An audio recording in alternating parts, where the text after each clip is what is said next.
देवेंद्र फडणवीस चोरांचे सरदार, फडणवीसांची Q येते। पाशवी बहुमत असून सुद्धा भ्रष्टाचारी मंत्र्यांवर कारवाई करता येत नाही, उद्धव ठाकरेंचा हल्लाबोल।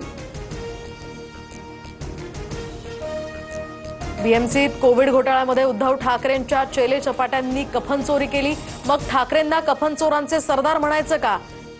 मुख्यमंत्री फडणवीसांचाही पलटवार। ठाकरेंच्या शिवसेनेचा महायुतीतल्या वादग्रस्त मंत्र्यांविरोधात जनाक्रोश। मुंबई, ठाणे, पुण्यासह राज्यभरात तीव्र निषेध। मंत्र्यांचा मुखवटा घालून नाचणाऱ्या कार्यकर्त्यांवर पैसे उधळले, तर बनियान लुंगी घालून शिंदेंच्या आमदारांवर निशाणा।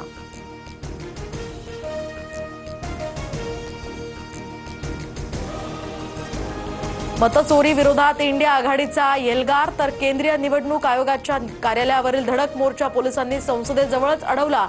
आयोगाकडून फक्त 30 नेत्यांनाच भेटीची परवानगी।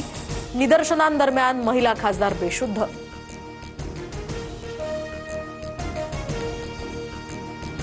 मतचोरीचं सत्य देशासमोर, आम्हाला शुद्ध मतदार यादी हवी आहे। विरोधी पक्षनेते राहुल गांधींची मागणी, तर भेकड सरकारकडून आमचा आवाज दाबण्याचा प्रयत्न।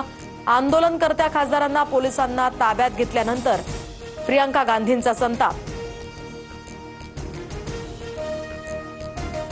कर्नाटक, बिहार आणि महाराष्ट्र निवडणूक आयोगाची राहुल गांधींना नोटीस। मतचोरीच्या आरोपांसंदर्भात 10 दिवसात शपथपत्र देण्याचेही निर्देश।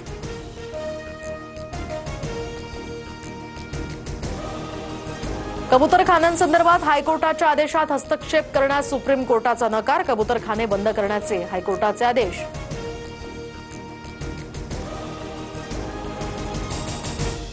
हायकोर्टाच्या आदेशानंतर मुंबई महापालिकेकडून कारवाईचा बडगा। कबुतरांना खाद्य टाकल्याप्रकरणी कायदेशीर कारवाई। आतापर्यंत 32,000 रुपयांचा दंड वसूल, तर दादरसह गिरगावमध्ये 3 गुन्ह्यांची नोंद।